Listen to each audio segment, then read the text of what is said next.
Welcome to Stories I Didn't Tell Last Sunday. Hi, I'm Doug McAllister for Journey Fellowship Church, joined today by Ken Mott. And today we're talking about football. And we're going to talk first about the Super Bowl. I know, Ken, you're a huge football fan, and I didn't really have a team in the hunt this year. I wasn't a Bengals fan. I'm not a Rams fan. But I am a Joe Burrow fan. So kind of was pulling for them. But the Rams pulled it off. So what did you think about the Super Bowl? Yeah, like you, I didn't have a dog in the race. So, although I do like Joe Burrow, like you, I like Joe Burrow. He just seems to be that next up and coming kid. Yeah. So I guess I was rooting for Cincinnati. They never won it. So Yeah, I was kind of – the last time they were in the playoffs was 1988. yeah. That was It's crazy. That was a lifetime ago, so they haven't been in the playoffs. But Joe Burrow came to LSU, which is why I became a Joe Burrows fan. I'm a lifelong Tiger fan. So I remember in 2018, I was sitting in the dentist office, and there was a magazine on the table. Most dentist office magazines are like out of date for a year or two. This one was a current magazine about college football, and Joe was on the cover. So I picked it up, just waiting. I had like a 30-minute wait. So I read the whole story, and that was the year that he was transferring from Ohio State to LSU. And the writer in the story said, this could bring LSU a national championship. And I thought, really? Why would a guy leave Ohio State, one of the greatest universities in America, to come to LSU that has 3 coaches in 9 years? I don't know if that's really if this guy knows what he's talking about. Well, apparently this guy was pretty smart, because Joe Burrow came in 18. He played. He had a good year in 2018, but 2019, man, was one of those once in a century years. Yeah, it really was. And LSU just landed it. Yeah, that may be. Probably is the greatest college football team we've ever seen. It really probably is.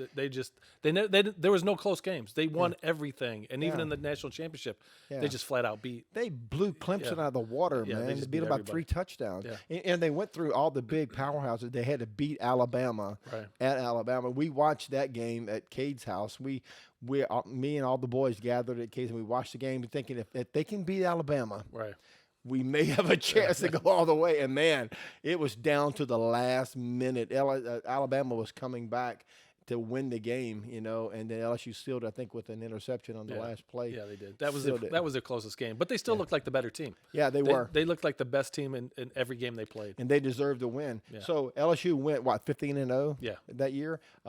Burrow won the Heisman Trophy. And if you haven't seen the speech he gave at the Heisman Award ceremony, it brought me to tears, man. He was just this humble little kid from Athens County, Ohio, talking about all of my friends. And he said, this is a paraphrase, I don't have the exact quote, but he said, this is for all the poor kids that I grew up with. Yeah. Anything is possible, Yeah, no, it is, and it's a great story. So, being a Michigan fan, we don't even like to use the state down south. We don't even like to mention the Ohio State. We don't. They tried to trademark the word "the." Yeah, they're crazy. Come on, Ohio, really? Yeah. So, being a Michigan fan, we don't even acknowledge that team. Yeah. They won't say their name? They don't say their name. So I don't go quite that far, but Michigan. Isn't there a character in Harry Potter, the man whose name should not be mentioned? Yeah, exactly. Yeah, that's a football team, right? They got that from the Michigan and Ohio State rivalry. Right, I can't say their name, but he left there after 2 years. Right. I don't remember why he left. He never played. He never played it down. Never played. And he felt his best. Yeah, and Ohio State turns out some pretty good college quarterbacks. They never had any good pro quarterbacks, but they turn out some good college quarterbacks. Yeah. And he knew he wasn't going to play, so he decided, let me go somewhere I can play. But he's got that attitude about him. That's the funny thing. He walks that great little razor edge of being a little bit too cocky, and then just being he's just good. He's just a phenomenal. He has a great balance. He's confident. Yeah, exactly. Confident, and he's humble. Yeah. Which is a hard mixture. I don't know if he's humble, but he is. But he just backs up everything that he says. And so it's fun to watch. He kind of reminds me of, for those of people watching that remember, he kind of reminds you of Joe Namath. He was just very confident. We're gonna win this. We were like, okay, you're crazy. You can't. Yeah. It's like, no, he was just very confident in his team. Yeah, and I appreciate that about him. Joe Namath was, a college football star who went on to win Super Bowl III with the Jets. Yeah, right. Yeah. That's the first Super Bowl I ever heard. It was I heard it on the radio. That's how long ago it was. So we're talking 51 years ago. I was a kid in Albany, Louisiana, and I had a little transistor radio, and I remember tuning it in through the scratch to hear the Jets. Who did the Jets play that game? Who did they play? Jets was the AFC. They were Dallas. I was gonna say maybe the Cowboys. They beat Dallas, and I remember Joe Namath predicted. Oh yeah, totally. Yeah, we're gonna win this. Yeah. We're gonna win this one. And they were long shots. Yeah, nobody thought they would. Yeah, were gonna well, that's when the AFC was still a new, division. Not a division, but what are they? Yeah. That's when conference. They came over. Yeah, that's when they first merged between the AF and the NFC. They became the NFL. Right. So the AFC had never won a Super Bowl. Right. Yeah. Up until that time, it was Dallas and the Green Bay. Right. Exactly. So they dominated. And then Joe Namath kind of put the AFC on the map. But going back to Joe Burrow, I remember watching him play that first year, thinking, man, he is good, man. He is. He just, and Coach O, unfortunately, he's already gone from LSU. He's had a career of 3 years, and that's another great story. Coach O, the first when he first applied for was it a scholarship, he slept on the dorm because he didn't. On the floor of the locker room because he didn't have a dorm room. What a great rags to riches story, right. Yeah, it is. And that season he had, if he never wins another college football game, he's still going to go down as one of the greatest coaches in LSU history just because of what he put together. His staff, the offensive coordinator, the defensive coordinator, they've all gone on to great careers. It was like a magical season for LSU. Everything they touched just turned to gold, man. And Joe Burrow was the icing on the cake. When they landed him, he was the quarterback they needed to pull it all together. Yeah, they had because LSU, they always have a defense. Yeah. Usually always have a defense. Yeah. For some reason, they always churn out wide receivers. Obviously, the guy with them. 4 of them that year were just like all-stars. And then to have a quarterback that actually get them the ball. Yeah. Yeah, like I said, it was a phenomenal team. The roster from top to bottom was phenomenal. It was so fun to watch Joe Burrow throw to Jefferson and those other guys, man. Because it's like they always knew where each other was going to be at him all and Chase. times. Yep. Yeah, it was just that's right. That's the other guy, and they're most of them are pros now. Yeah. Didn't one of them go to? Chase. Chase went to Cincinnati. Yeah. So even their running back, Hilaire, he went pro. And there was another LSU guy on the Cincinnati team, another Odell Beckham. Yeah, didn't he play? Right. Quite a few years earlier. Yeah, but is he still there? Yeah. Yeah. I thought so. So he was like, he's like from. No, Odell plays for the Rams, right? Odell Beckham, I don't know. Is he LSU? Yeah. Odell's with the Rams. Oh, is that where he's at now? Yeah, I remember hearing his name in the Super Bowl. I was kind of watching it half-heartedly, but I remember thinking, man, there's a lot of LSU names are calling out. There's always a lot of LSU names. I know Odell Beckham Jr. What a great name, man. Yeah. That sounds like a football player's name. Odell Beckham. Yeah, like he's going to catch some. So, and then when Joe's senior year, which he was a redshirt senior by then, everything fell into place. The receivers, the defense, the coaching staff, the schedule.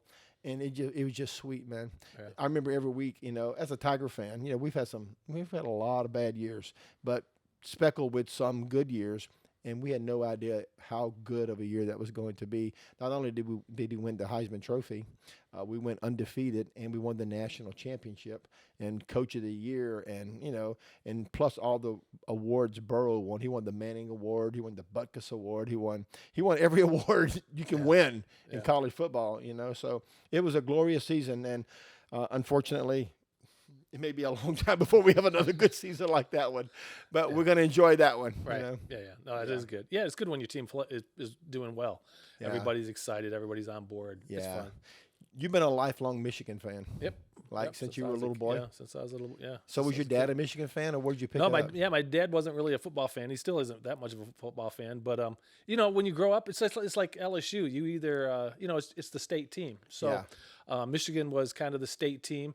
We do have Michigan State, but they're kind of like, they're like little brother. And early on, in the early years that we were coming up, it wasn't as they weren't as well known or as powerful as they were, as they have been in recent years, I guess. Right. But so Michigan was just the team you gravitated towards most kids, and Michigan is big blue. Yeah. And Michigan State's what, green? Yeah. Spartan green. Yeah. Spartan green. Yeah, I remember as an LSU fan early on when we played Michigan occasionally, which wasn't all the time, but they had always had that stadium full.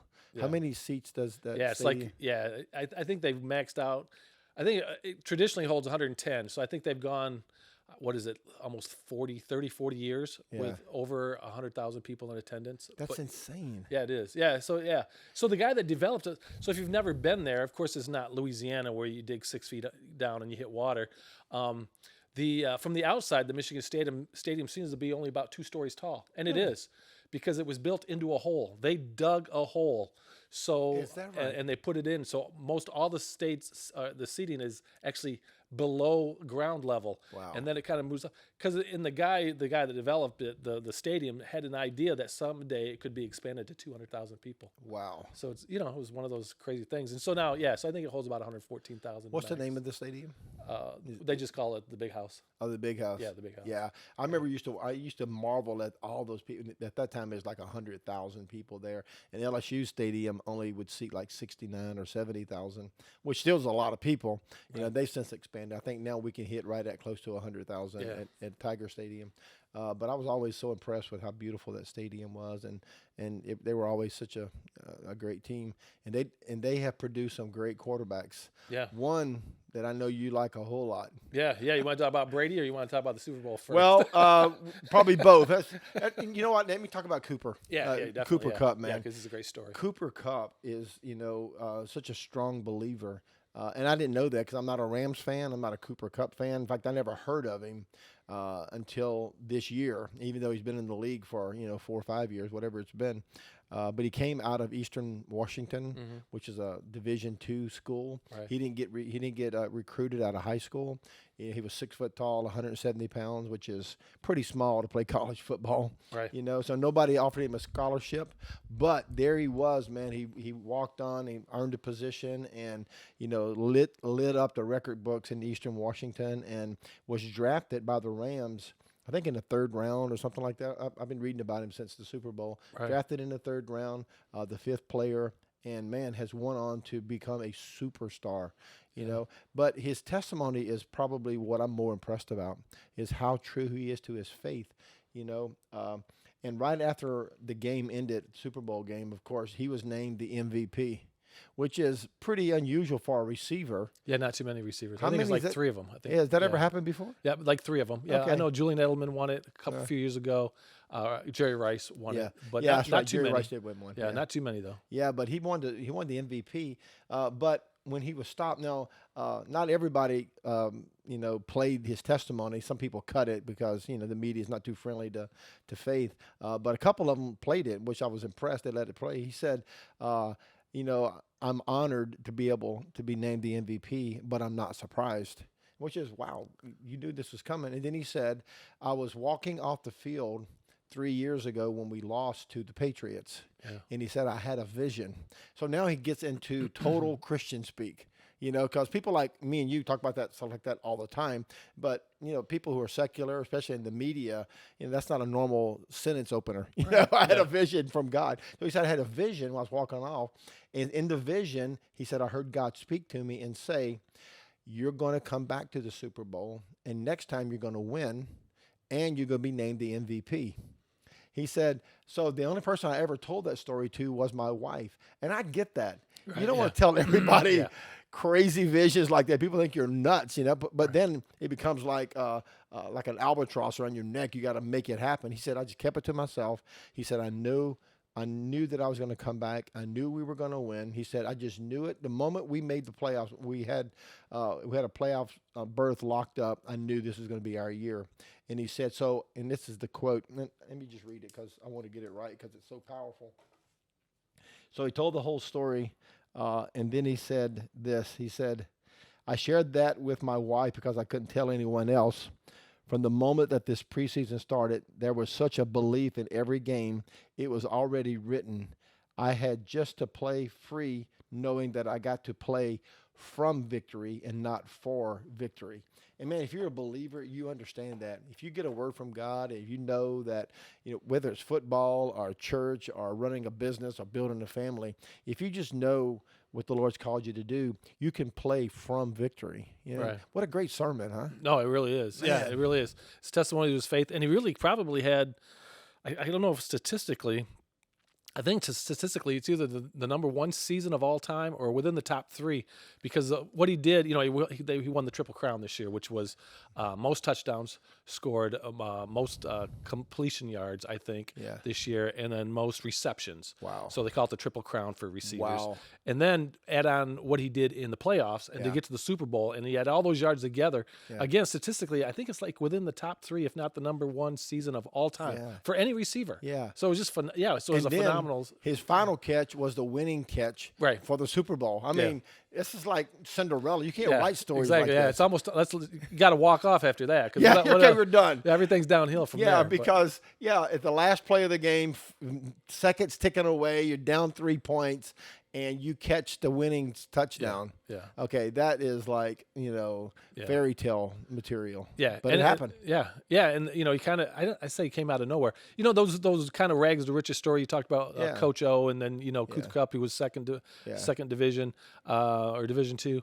Right. Yeah. You just gravitate. Rudy, those stories where you seemingly no athletic talent. You're just very little, and you're the diamond in the rough.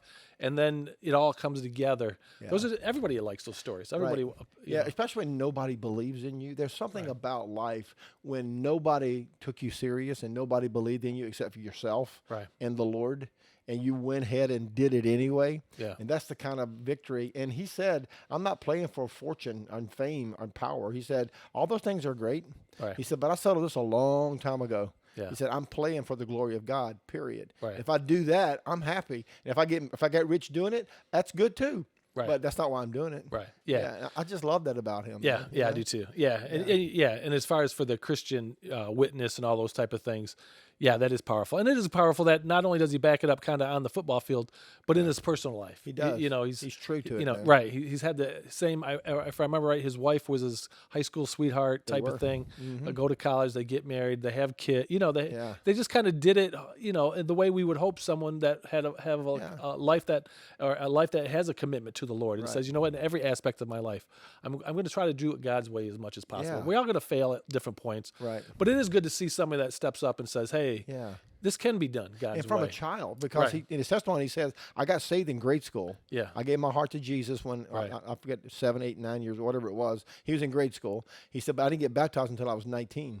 I think he said 19, whatever. He was a freshman in college. Right. He said, I got water baptized. And he said, it became just personal and real to me. Even though I got saved years earlier, I went on this journey and then when I was a freshman in college, I really felt like I need to get water baptized. I need to make this real. And he did it before all of his teammates. He just wanted to make his testimony. He's still dating the same girl.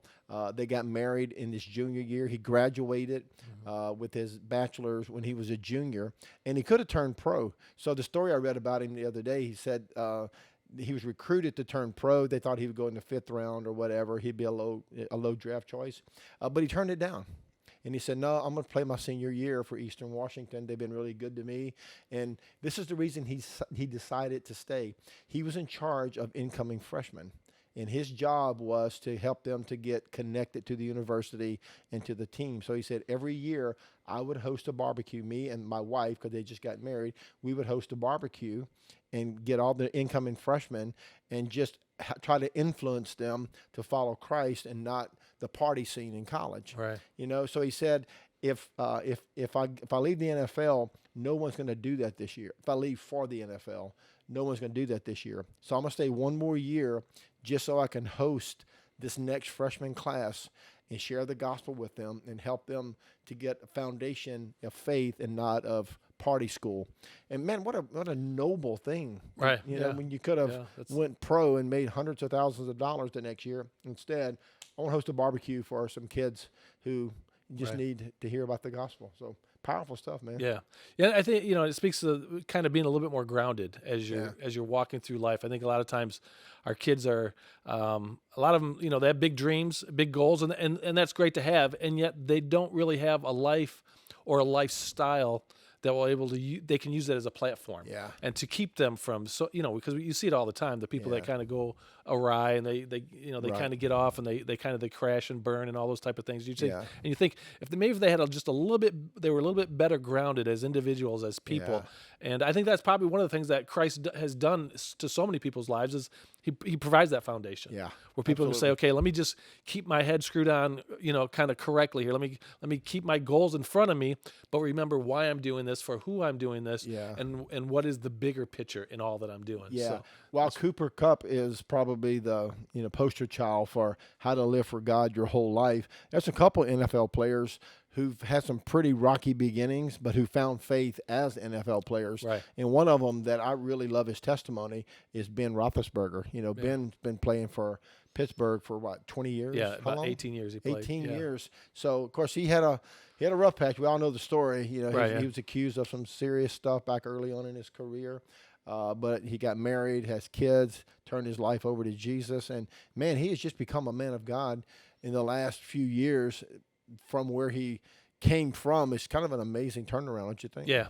As a Steeler, I'm a lifelong Steeler fan. Growing up in Michigan, being a Detroit Lions fan is just way too hard for a 7-year-old mind to grasp that someday they may be good, which has never played out. They've never been good ever. They have never been good. So, so when I'm coming up and you're starting to watch football, I just, it's Terry Bradshaw, Mean Joe Green, all those players, they just kind of caught my attention. And so I've been a lifelong Steeler fan. So, so when Ben came, Big Ben came to Pittsburgh, that story out of, where he played and then out of from college to football. And he's a big guy, 6'5", he's about 260, 70 pounds. He's massive. So he can take a hit. And he did. That, that's kind of what he was known for. People would be hanging all over him, and he'd be throwing the pass from the pocket. But so it was a great story. And then he came in and he just kind of walked into a team that was kind of built to win. Yeah. They had the defense that would keep the other opposing team score down. All he had to do was kind of walk in and do what he needed to do, and he did. And so they won a couple of Super Bowls. But and so as a Steeler fan, that was phenomenal. We loved that. But you're right, he had a lot of issues going on in his life. And again, where at one level it's not where you start, but where you get to. And I think where Cooper Kupp maybe started a whole lot earlier than Big Ben with his walk in faith. Right. Ben finally got there. Yeah. Something changed in his heart, his mind. He found, the Lord, and then from that, he was able to use his platform to. He married a good girl too, man. She loves Jesus. Yep, exactly. So I'm reading this story. Journey is a huge fan of Convoy of Hope. Right. We do Convoy of Hope ministry all the time. We go where they are. If you don't know who Convoy of Hope is an international relief organization that was started in our fellowship, and now they are global. Respond to nearly every natural disaster: hurricanes, earthquakes, tornadoes, fires. In fact, we first met them.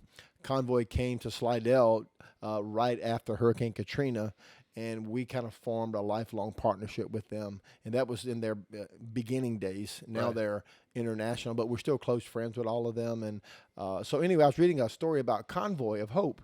And in the story of Convoy, they mentioned Ben and his wife, the Roethlisbergers. And I thought, wow, this is interesting. I didn't realize this was even going on because Convoy has a subsidiary called Convoy Nation, where they recruit professional athletes and celebrities to endorse Convoy and to do relief with them. Yeah, the little girl Zendaya has supported Convoy Hope. Oh, is that right? Yeah, she was she's probably known for being in the latest Spider-Man movie. She's Spider-Man's girlfriend. Right. But but I forgot about that. But for quite a few years, she was doing promotional things for Convoy Hope. And, and I was at an event a while back, and the Jonas brothers are Convoy supporters, which kind of surprised me. Of course, they're all believers. The Jonas brothers' dad was a senior pastor of a church and a worship leader, but all of those guys are Convoy supporters. So anyway, I'm reading this story, and it's Ben's wife talking about they just bought a farm. Ben's going to retire in the next few years, which now he has retired. And so we have this farm, and he said our vision is to use it for father-son retreats and to give pastors and missionaries a place to go for rest and relaxation. They have a big fishing pond and a big guest house and so forth. And then anyway, and she said, and we're going to continue our work with Convoy, which is just really made me excited because I love Convoy of Hope. Right. And I'm just so excited to see people of that kind of status, get on board with Convoy. Yeah. And I think, with all the disasters that take place in our nation, whether are the hurricanes down here or the floodings or earthquakes, all those different things around the world, I think, the volcano that we had not too long ago, Convoy is the first on the scenes. And people appreciate that. People appreciate that there's somebody there that is going to do real on the ground work as far as meeting the needs of people in those most dire times. And so it's great. And that celebrities or sports stars, they get involved, and you can see it because we were recipients, like you said, right after Katrina. They parked in our parking lot, and for weeks we handed out supplies almost 30 days. It was awesome. In fact, that's true. They were the first relief agency that rolled into Slidell after Hurricane Katrina. They beat the Red Cross here, the Corps. They beat they beat everybody. The military Convoy was parked waiting for permission to come into the city, and they came to us and said, "Can we park in your parking lot?" Of course, our church was devastated. All we had was a parking lot, so we said, "Bring it on, man!" And they set up in our parking lot for almost a month until the next hurricane came along, and man, it became like an outdoor Costco or Sam's Superstore. There was just walls of toilet paper and paper towels and diapers and formula and canned food, and we just handed that stuff out all day, every day. 8 hours a day. I mean, I don't know how many cars every single day would pull through. Well, Convoy told me they counted 2,000 cars a day. Oh wow, coming through the line at the time. Seemed like it. It was just one steady supply of vehicles. So you were leading that effort, and the staff and all the volunteers. You were coordinating all of that. You guys were packing in 2,000 cars a day full of relief supplies. And Convoy just kept bringing it in, man. Yeah, but it shows you the need, right? I mean, the need right after a natural disaster.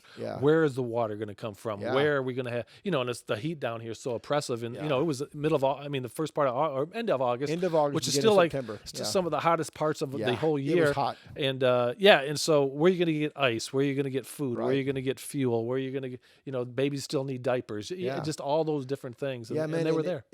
And the needs are so felt because it's like drinking water, because we didn't have any drinking water in Slidell. Everything was contaminated. We had no source of ice. We didn't have, medical supplies. Our hospitals were shut down. Walmart was gone. I mean, and Convoy literally was a lifeline for thousands of families in Slidell, for that entire month until we started getting electricity and all of our services restored. Yeah. That's good. I know. Yeah. So anyway, I was thinking about Convoy, and then at the end of that story, the guy talking from Convoy Nation said that Ben and his wife paid for 10 truckloads of Convoy supplies during our most recent hurricane. Oh wow! Which was Ida. Yeah, Hurricane Ida just came through a month or so ago. How long ago was that, you think? Yeah, maybe 2 months? Yeah, 2-3 months. A couple months ago. Well, Ben was, that's how they, out of his own pocket, paid to ship in 10 truckloads of, supplies into Louisiana. That's, what a great testimony, man. No, it is. He's using his wealth and his fame, and speaking of Pittsburgh, they produced some pretty good quarterbacks, man, over the years. Terry Bradshaw, which... he's a Louisiana boy, so let's give him a little little love to Louisiana. He came out of where'd he come? What school was it? It was in North Louisiana. Come on, what school was that? ULL? No, he didn't go to ULL. Do you remember where he went, Kate? Ben Roethlisberger. Terry Bradshaw. Terry Bradshaw. Man, it's the one that's in the north.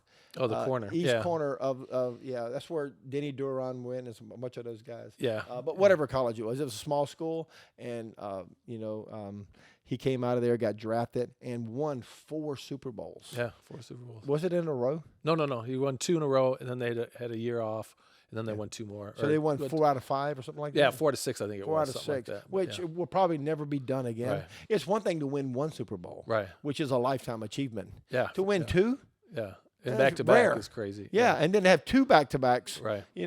So he's up in the upper echelons of quarterbacks, but he's no Tom Brady. Yeah. Tom Brady will never be matched, man. He's you would think not, but I don't know how anybody could ever. I mean, Tom Brady has won more Super Bowl rings than he has fingers on his hand. Right. Yeah. When will that ever be possible again? I mean, New England, the right coach, the right time. Of course, there was no controversy with the deflated footballs, and you can always, discount with some of it. Maybe 1 or 2 was a fluke. I don't know, probably not. But to win 7? Yeah, 7 out of 7 Super Bowls, and Tom Brady's from Michigan. Well, no, he's from California, but he went to Michigan. That's what I mean. He's from the college. So people always say, how did you become such a big Tom Brady fan? It was like, because he went to Michigan. So I'm a huge Michigan fan, just like Burrow. Why did why did 3/4 of Louisiana want Cincinnati to win? No other reason was for Joe Burrow. Joe passed through. Yeah, so that's how I got hooked up. So I watched a lot of those quarterbacks come through, and when Brady came to Michigan, he was actually slated as the 7th quarterback on the roster.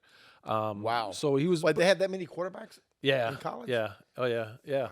So he was okay in high school. He was number 7. Yeah. Wow. He was okay in high school, but when he got to Michigan, they already had a quarterback, Brian Greasy. Oh, that's right. Remember that was that was Bob Greasy's son. Bob Greasy's son. That's right. The one that went undefeated for the Miami Dolphins in the 72 season. Yep. Yeah. So we had Brian Greasy, and he was really good. Brian Greasy was a really good football player. So Tom sat for 2 years behind him. In '97, Michigan went undefeated. Yeah. They gave them the national champion. Back then, it was still the bowls and all that type of stuff. They elected him. And and Greasy in '97, won. Went undefeated. So Michigan. Did Greasy go on to be a pro? He played in the pro. Yeah, he played in the pro. Okay. At one point, Michigan sent 7 quarterbacks in a row that went into the draft. Yeah, Chad Henne and him and Navarro. There was a bunch of them. Yeah. And then after that, Brady got his opportunity. So Greasy graduated. Yeah. By this time, Yeah, Brady's a junior. Yeah, Tom Brady's a junior, Yeah. and he comes in, but there was kind of controversy. So at that same moment that Brady has kind of been working behind Greasy, kind of rising up the ranks, becoming the backup quarterback, Michigan drafted what they thought was the number 1 draft quarterback of that season, season Brady. Drew Henson. There's a guy by the name of Drew Henson, who actually was probably a better baseball player than he was a football player, but he could just throw a ball. Yeah. And so the coach at the time, Lloyd Carr, did something really controversial. I didn't like it. And most people, I could see how quarterbacks would like it, but he would start Tom Brady the first quarter of a game, and then he would start Drew Henson the second quarter of the game. Yeah, I hate that. And whoever played better got to play the whole second half. Oh wow! So you can see it's kind of a psychological. From Brady's perspective, it messed with his mind because he spent the last 2 years getting to the place where he thought he would start, and then for the next 2, for at least that year, they did the whole thing each sort. And Michigan had a pretty good season, and Brady started most of the second half in the games, but still, Drew Henson was a phenomenal talent, just a little bit younger. He was a freshman at the time. Yeah. And the next year, Lloyd Carr started the same type of a deal, and Brady got really discouraged. Actually, was so discouraged after that first season that he was done. He had called Lloyd Carr and said he was done. Yeah. And somebody told him, go see this guy. And he went and talked to a sports psychologist at the School of Michigan. And the guy kind of challenged him, said, so that's what you're going to do in life. Is you're going to go. You're going to run. You're going to leave. And he said he thought, okay, is that really going to be the man I'm going to be? Right. And so he decided right then and there, it didn't matter what he would play or how he would play.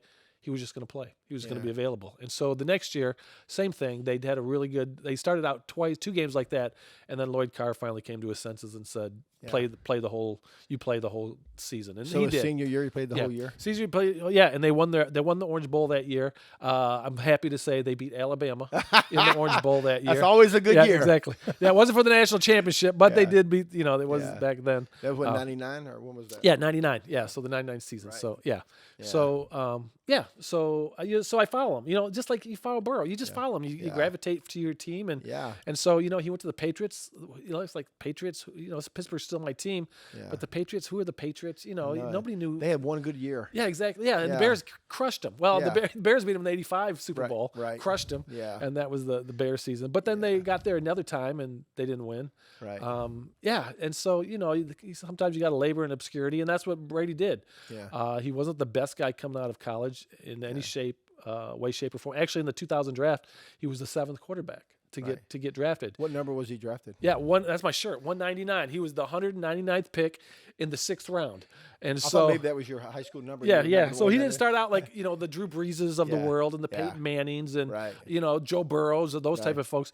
He didn't start out as the number 1 college guy. He came out, and if you see his what is that, the draft tape where he's running his 40 and he looks like he's just horrible. Like he's just a snail. It's like, this guy's not even an athlete. How does this he's guy? Not going to make it for a year. Yeah, but for some reason they said that Belichick and the people on the staff saw something in him that they may be able to use. Yeah. So they drafted him, and he sat in obscurity behind Drew Bledsoe, who was a phenomenal quarterback at the time. He actually became the first quarterback the year Brady was signed, Bledsoe became the first $100 million quarterback. He signed the first $100 million contract. Yeah.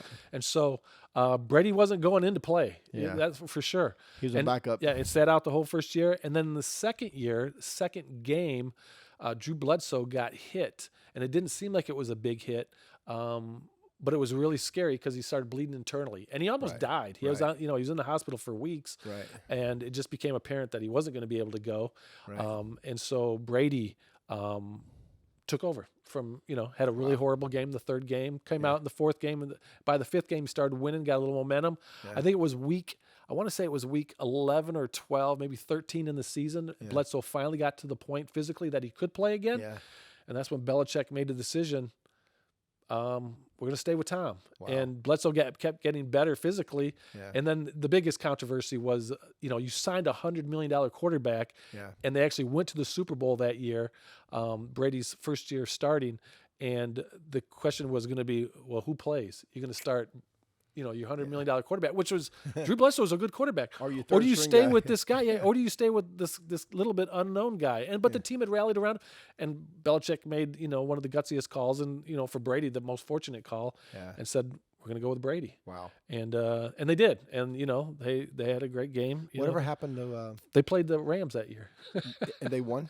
Yeah, that was the year. Remember, that was the other guy that we talked about his faith, Kurt Warner. Kurt Warner, yeah. The greatest show on turf. I knew that was related somehow. So the greatest show on turf. That was Brady's first Super Bowl. First Super Bowl. And Kurt Warner won, didn't he? No. Oh, Brady won that one? Yeah, that was the whole thing. Did Warner come back and win another? Yeah, he did win he another. did. Yeah, he did win so. Yeah. Because I know his movie's coming out soon. I thought he won a Super Bowl. So, the greatest show on turf, I think they averaged 30-some-odd points a game, and the Patriots defense was able to hold them down to 17, and last minute, Vinatieri comes in and that's right. Kicks that field goal. Brady did what he's known for now, that 2-minute drive. He had like 1 minute and 50 seconds left to go, and he just starts methodically moving the ball down.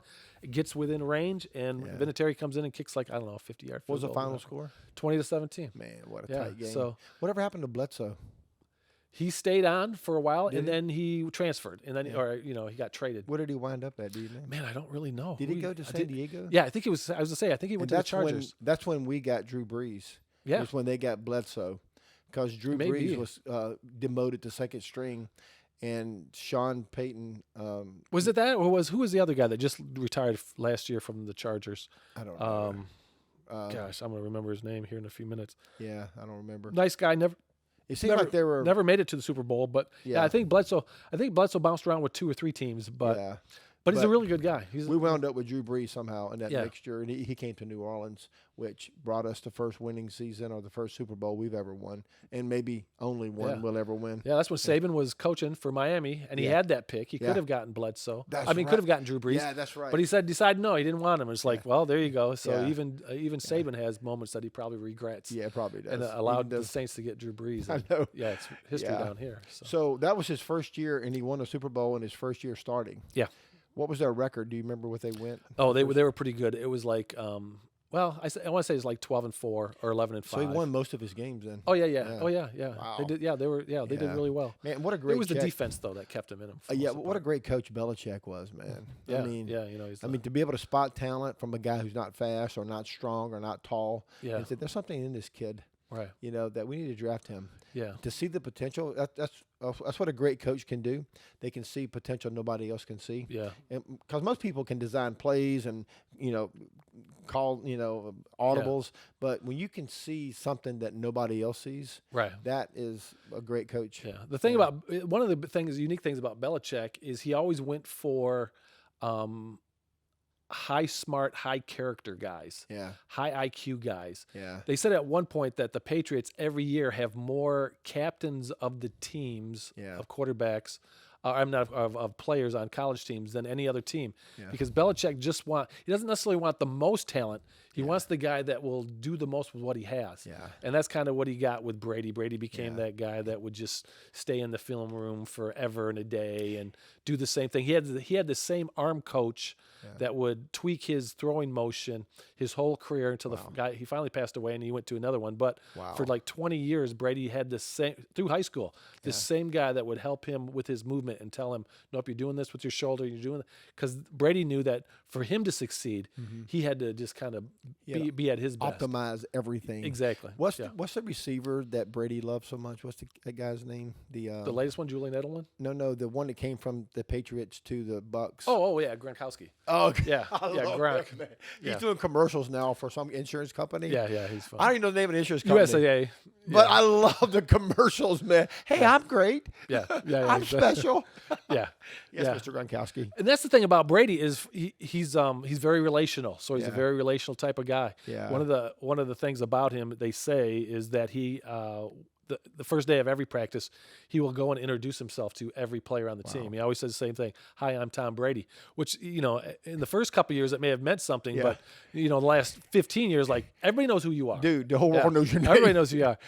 One of my funniest stories is James Harrison, which was a linebacker for Pittsburgh all those years, won Super Bowls and whatever, known for his strength. He's just strong as all got a mean guy type of thing. The Patriots actually picked him up after he retired, and James Harrison went there, and you have to know the story. Unfortunately, the Patriots owned my Steelers for so many years, and the Steelers really despised the Patriots. They just did. Yeah. You can imagine they're it's like Atlanta and the Saints. The Saints. Yeah. You just and every year the New England would be the reason my Steelers didn't go anywhere is because they had to run into Brady and all those guys. So James Harrison said he went to the Patriots believing that he was just not going to like Tom Brady. Yeah. And he said, and Brady came up to him first day, put his hand out, said, "Hi, I'm Tom Brady." And James Harrison said, I shook his hand. I can't not like him. Yeah. He said by the end of the season, he said, he's just really a good guy. He just is who he is. He's a real guy, works harder than everybody. It's just the same old thing that you hear about the Breezes and the Mannings and those the Bradys, those guys. They just work their butts off and they're just really good people. They try to be really good people along the way. And man, how important is a national figure, his success in Super Bowls? How much of that came from his willingness to build relationships and network with everybody? Yeah. And that's true of any profession. If you'll network and treat people with value and worth, shake their hand, look them in the eye, tell them your name, there's so much community that comes out of that that you just take it for granted that's what propels you to greatness, is building relationships, and Tom is great at that. Yeah, and it was all about the team. So the greatest quote in Michigan history is Bo Schembechler said the team. That's on their wall. Exactly. That's kind of pushed into their brain. Yeah. And Brady really took that to heart because whenever he's gone to, and you hear him talk, you watch his special, he had that, 8 or 9 part special. Right. You can watch on ESPN. But he says every year is a new year. Every year, we as a team have to decide, who we're going to be. Yeah. What are we going to put up with? What are we going to allow? What are we going to overcome? Yeah. What are we going to? He says he's never ever compared one. He says I don't compare one team to another. He says you can't. Yeah. You get caught in that. You look back. You think, we're not as good, or we're not. He says every team is unique. It's different. He says it's what we do as a team that's going to determine how far we get. Yeah. And so he always preaches the team type of an idea. Right. And he learned that from Michigan. Yeah. And he lived it out in so many different areas.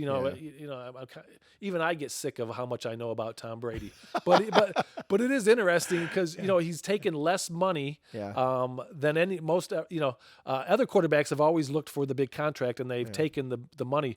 Brady has always played as a value because he knew for him to succeed, he needed people on the team. Yeah. That he had to kind of share the wealth. Yeah. You may be able to buy a Super Bowl in the sense of you have so many great players and you're paying them all, but then the salary cap ends up kind of catching up with you. That never happened to the Patriots because Brady was always willing to say, okay, I could get $30 million a year. Yeah. I'll take 22 or I'll take 20. It's not like he wasn't getting paid. Yeah. He's not, He's making a good living. He's not a martyr, but he was the guy thinking, what, the team matters. If I don't have a team around me, then I really can't. One guy wins it for this. Yeah, look at Gronkowski. He left there, and when Brady left, he wanted to be with him. Yeah, he said he'd never play for another quarterback. Exactly. He said, I'd just retire. Yeah. And boy, what a smart guy, huh? Yeah. He's the dude that's never cashed a check, put them all in investments. He lives on his endorsements, man. What a brilliant young man. Yeah, he's a funny guy. Oh, I just thought of the school that Bradshaw went to. What was it? Louisiana Tech. Oh, yes. How did I forget that, man? La Tech, Everybody in Louisiana probably was screaming, "It's Louisiana Tech!" Yeah, that's where Terry Bradshaw came from. Yeah. But anyway, back to Brady. So Brady just has this, this lock on the Super Bowl wins. So What's some of your favorite Brady stats, man? Anything that? Yeah. At this point, he's played for 22, 23 years. Yeah. Which is the longevity is ridiculous. Yeah. He played for one team longer than any player has ever played. One quarterback. So he played for 20 years for the Patriots, which is the longest any quarterback has ever stayed with any one team. Remember George Blanda back in the 70s? Yeah. How long did he play for Oakland? He played like 20 years, didn't he? Yeah, but he didn't. Yeah, but he was a kicker and a quarterback. Right. Yeah. So, but still, he was in his 40s when he retired. Right. That was rare. A 40-year-old man playing in the NFL back in the 70s was pretty rare, Right. Yeah. Yeah. Yeah, and there were different days. Yeah. Yeah. So, of course, he didn't win 7 Super Bowls though. Right. Or even one. Yeah. So Brady, because of his longevity, at one point, he has all the major records, longest, most yards, most completions, most touchdowns. Yeah. His winning percentage is kind of unique. So he's at 769. So he wins 3 out of every 4 games. 80% of his games. Yes. Basically. Yes. So, and the next one close, I think it was. I wrote it down. I think it was Favre. Is at 700, and then it drops into the 6s. So Brady is just he's that guy that just wins, and he's then in that's his what own he says. league, man. Yeah. So and because he's played for so long, and so you can if you jump through regular season records, he seems to own all of them. Now, unfortunately, being in Louisiana, he's beaten most of Brees's, and that's kind of becomes a contention between who's better, Brees or Brady. Yeah. I think we'll never get to to find it on the field because unfortunately the referees really did rob you of that Super Bowl appearance that we would have had Brees versus Brady. That really turned me off from the NFL. Yeah, that was the game. Really, yeah, exactly. Not to mention all of the woke stuff that the NFL did in the last couple of years, but that call, it just seems so blatant and so intentional. Yeah, it's inexcusable. That they've lost credibility. Right. I kept thinking, that was just totally on purpose. Yeah. So, and it may or may not be. It may have just been the referee had a stupid moment in his life, but it just really made me doubt the integrity of the officiating and the whole thing because that was an obvious interference. Oh, totally. And it would have been a victory, and we would have probably played. Oh, you would have. Yeah, that was the game. That was the NFC Championship. You would have played Brady. We would have played Brady. You guys. Yeah, we would have. We'd have got to see for ourselves. No, exactly. Yeah, at least we would have had one game that. Defined. Now I will say this: Brees has the overall record between him and Brady. Yeah. During the regular season, Brady owns him, in the playoffs. Yeah. But in the regular season, Brees again. So it's kind of like they're not apples and oranges. You're great. These guys they're both phenomenal. And Brees, what can you say about Drew Brees?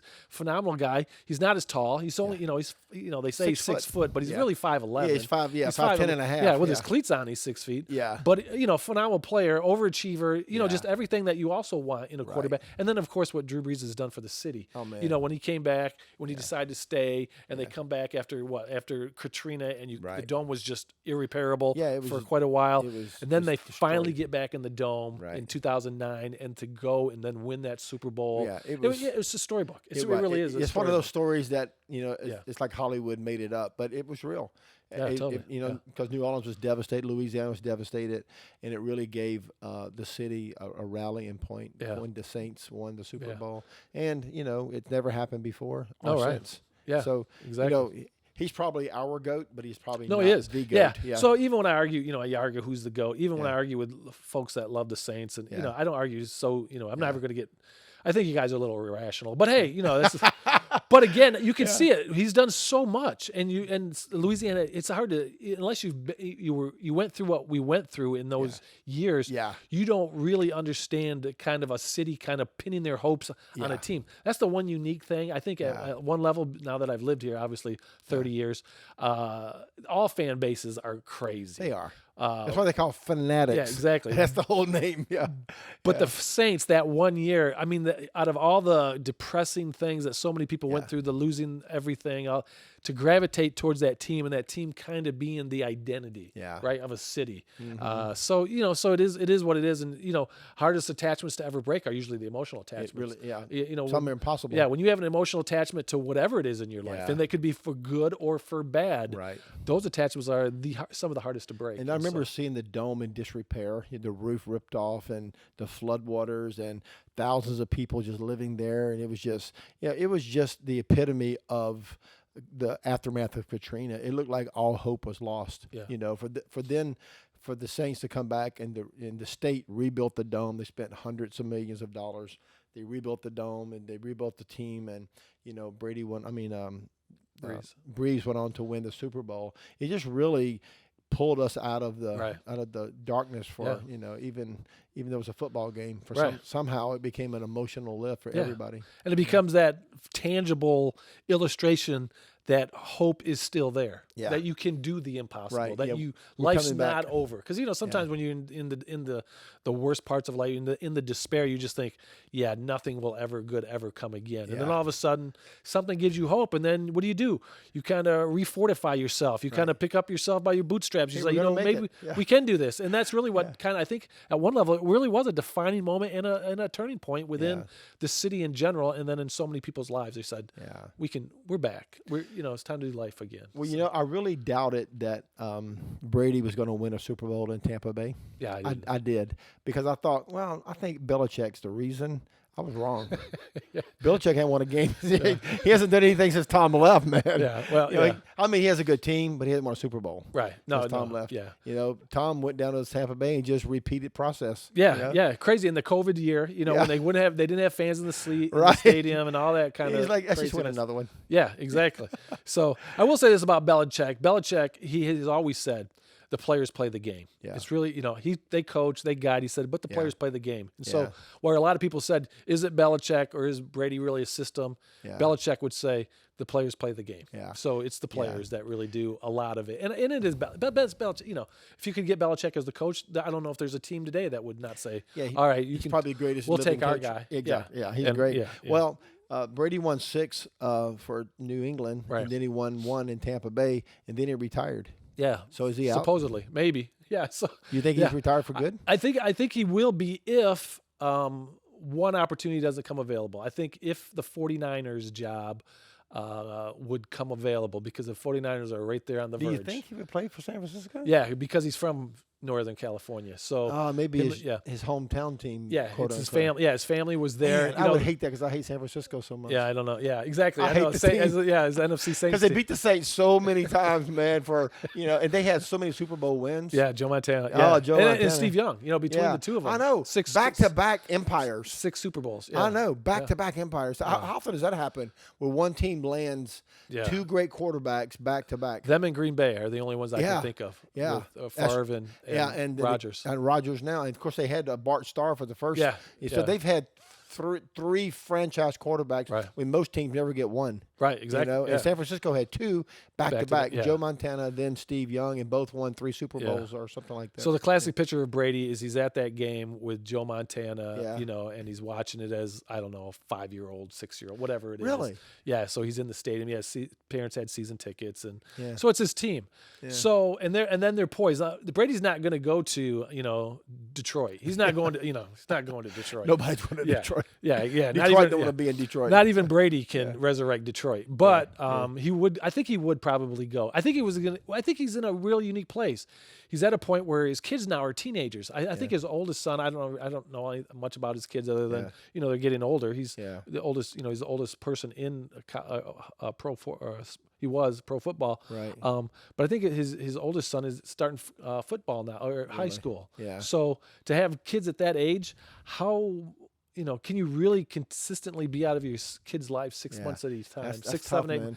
and then really spend the time with them? So I think at one point he needs to retire. He needs to move on. But at another level, that's what he's really done for. How many kids does he have? He has 3. I think he has 3 kids. So I agree. It's hard to be that out of your kids, especially at those formative years.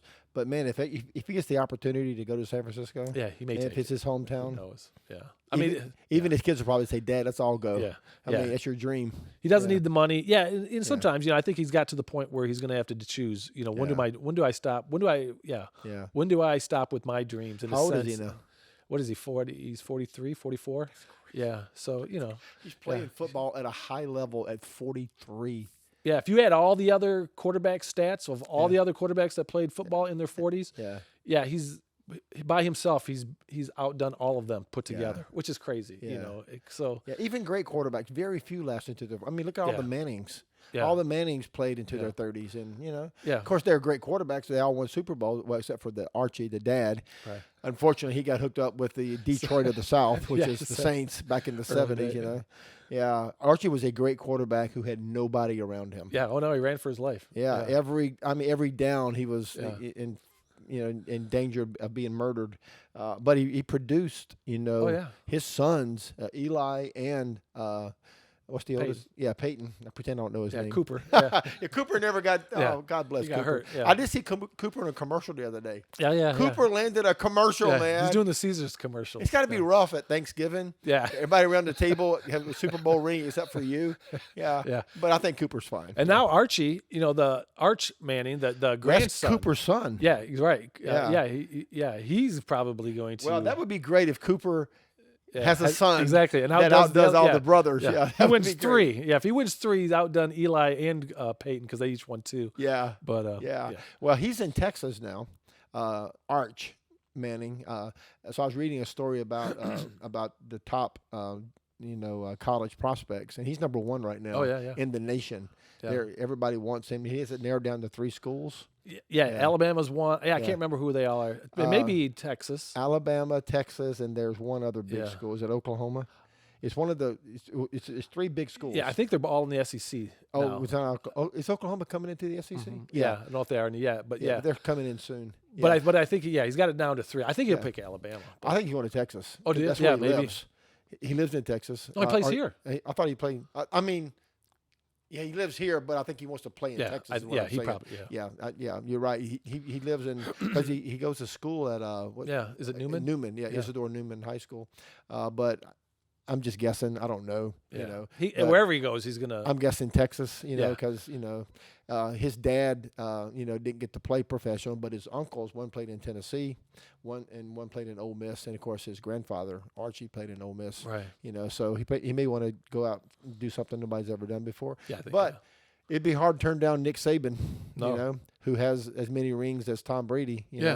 National championship rings at least. Yeah. So that would be an interesting story to follow. You see what happens with the Manning empire. And their commercials are crazy, man. Yeah, they're hilarious. Yeah, all the Mannings. There's the Monday Night Football. Have you watched some of that? Oh yeah, I watch them all the time. They're better than the other. Than I know. Just watching them. I with watch the it just for them. Exactly. Yeah. I didn't watch the game. I like to hear the Mannings talk about whatever. You know. Remember that fun. catch when the Giants won that Super Bowl and the guy caught the ball against his Tyree? helmet? David Tyree. Is it Tyree? Is that his name? Yeah. Caught the pass on his helmet. Yeah. Man, what a great catch, man. That's like one of those Super Bowl highlights for every what it wasn't as maybe as famous as the catch. Right. No. That happened with San Francisco, or Franco Harris caught one in the end zone. Yeah, the immaculate reception. Yeah, that was another one. So there's been several like that. That may go down, as a legendary catch. No, totally. Yeah. And it's funny because Eli is the only quarterback that ever gets to say that it's not that hard to beat Tom Brady. Yeah, so he did it twice. In the he beat him twice. The two biggest games of the year. So yeah, he beat Tom Brady twice. Yeah, man. in the Super Bowl. Yeah. Who did the Colts beat in the Super Bowl when Manning was quarterback? Do you remember? Oh yeah, I don't. Now they played you guys once, and you guys won, right? We beat them. Yeah, We exactly. beat Indianapolis. Yeah, if you're a Tom Brady fan, you usually weren't a Peyton Manning fan. Yeah, because they were playing each other. Yeah, but anyway, you're right. The Giants beat the Patriots twice. So he can be beat. So how many Super Bowls has Brady played in? 10. Yeah, he's played in 10 and he's won 7. So he lost 3, 2 to the Giants and then 1 to the Eagles a few years ago. Here's a man who's been in the league for 22 years, and almost every other year he's been in the Super Bowl. Yeah. Who wouldn't want that? Yeah. Exactly. It's crazy. Will they ever be matched? Yeah. I don't think so. I don't know. Man. I mean, you have some of the quarterbacks today. I was really hoping Burrow may be on a course, so he loses the first one, so he's probably not going to want to lose, anymore. Yeah. Stafford's never going to do it. The quarterback from, he's out east, the Bills quarterback, and he seems to be really good. Oh, yeah, he is a good quarterback. Yeah. Yep. Yeah, and then, of course, the guy from Kansas City. He's not my cup of tea, but Mahomes. But he's a phenomenal. He's a phenomenal quarterback. He's great. I'm not a Mahomes fan. Yeah. So. Yeah. But I mean, you're gonna have to start early, and you're gonna have to have longevity. You got to play 20 years. Yeah, and the game, the game's undefeated. Nobody's gonna play forever. Right. Time's undefeated. Right. Everybody gets older. Right. But to do what he's done in the amount of time that he's done it, it's not, it's crazy because it's never been done, and then somebody finally does it. But then to repeat it and surpass it. Yeah, I don't know if we'll see it. Probably and football's not. changing. Everything changes. So. Yeah, some of the rule change I really don't like. No, right. I don't like the overtime rules. Yeah. Hopefully they'll change. Why do they change that? It's like what? What are y'all doing? Yeah, they stuck in tradition. Some of it just like, don't mess with it, man. It's working good. Stop. You know? No, right. Yeah. Some of these owners, well, the NFL at one time was a blue collar league. 100 years ago, right. Yeah. It was just guys playing for $5 a game or whatever. Yeah, exactly. Now they're all playing for $100 million contracts. So it's and I'm happy they make a living doing what they love, but the game has changed because there's so much money involved now. Yeah. I I remember Terry Bradshaw saying the year he won his first Super Bowl, he was making $25,000 a year. Yeah. Oh my gosh, they give you that more than that just to be in the Super Bowl. Yeah, you know what I'm saying? That's your check for playing, for showing up. Yeah, much less for the whole season. Yeah, so it's gotten ridiculous in the sense of how much money, what's enough. Of course, he did pretty well for himself. Terry Bradshaw. Oh yeah. I think he's made more money though announcing. He's made a fortune. Yeah, on commercials. TV than he has. Yeah. Yeah, him and some of the old NFL players are doing this Cheetos commercial. Yeah. Hilarious, man. Yeah, some of these old guys are just hilarious, bro. It's been fun to watch. Man, I've enjoyed our conversation today. Oh yeah, definitely. Anything you tell us about Tom Brady before we go that we need to know? Well, here's what I always think about Brady. Because you wonder, so is there life lessons? Life lessons in that you can pull from these folks? Because and I think football is mostly entertainment, but it is made up of people, and they're living their lives. So I picked up a bunch of life, that whole idea of working hard. Yeah. Struggling. It's not where you start. Yeah. It's kind of where you will end up if you will just give it your all. And sometimes it doesn't always work out. There's been a litany of people that have tried their hardest in the NFL and got nowhere near Tom Brady did, has done. But he did work hard, and he wasn't looked at as the best to do that. I also think always having a chip on your shoulder. You gotta understand that in the struggle, you gotta have a goal. Try to make everyone around you better. Brady was always about that. Yeah. Constantly trying to help folks. He stays positive. He was a leader. The idea of a team. Nobody gets anywhere in life by themselves. Right. None of us do. We all have teams around us. Impossible. Our families, our friends, the supports, our jobs, the people that we work with, all those things. Yeah. But I will say this, we talked about Cooper Kupp early on, and just kind of how he gives all that praise to God, which is great. Yeah. Brady would be, I think, at the opposite end of that spectrum. I don't know what his. I don't know. He doesn't say. One thing I will say consistently that Brady has never done is ever given praise to God for any of the things that he's done. That's true. So while I don't know his heart, I do look at his actions and think, he's kind of to me, he may be the epitome of Mark chapter 8, verse 36. For what profits a man if he gains the whole world? And really, at one level, Brady has gained the whole world in football, right? He's gotten famous, he's got money, he's got everything that could come with it. But you can lose your soul. Yeah. And in the end, well, that's true. You can't. What would you trade for your soul? Right. Those type of things. Mm-hmm. So again, I don't pretend to know what Brady believes or doesn't believe in his relationship with Christ.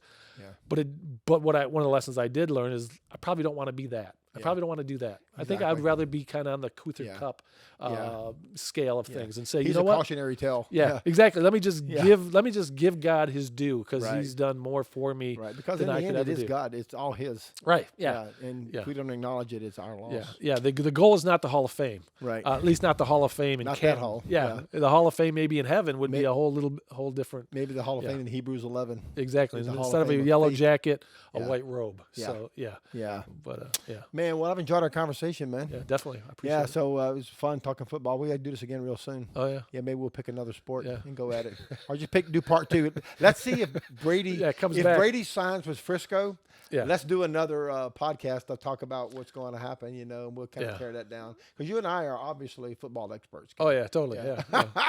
From our quarter, or Look, from I'm our a couch. Saints fan since 1967. I was 5 years old when the Saints got their franchise, and my brother-in-law sat me down one Sunday when I was 5 years old and made me watch a game with him, and he taught me football, and I became a lifelong Saints fan because of my brother-in-law. So I have 50 plus years experience of watching football. It's a shame how much time we've invested. It really is ridiculous.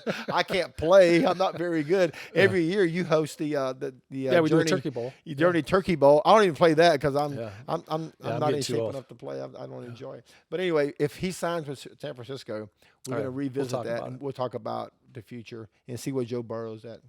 All right, let's wrap it up. All right. Hey, thanks for joining us today. It's been great having you here at Stories I Didn't Tell Last Sunday. This is our weekly podcast from Journey Fellowship Church. Today joining me is Ken Mott. I'm Doug McAllister. If you haven't downloaded our app, go get that today. It's free on your app store. Type in Journey Fellowship Church in the search bar. Download the Journey app. It is packed full of resources to build your faith. There's past message series. You can find a small group, get driving directions, get connected. Lots of other resources to help build your faith. If you live on the North Shore or somewhere near Slidell, come visit us on Sunday.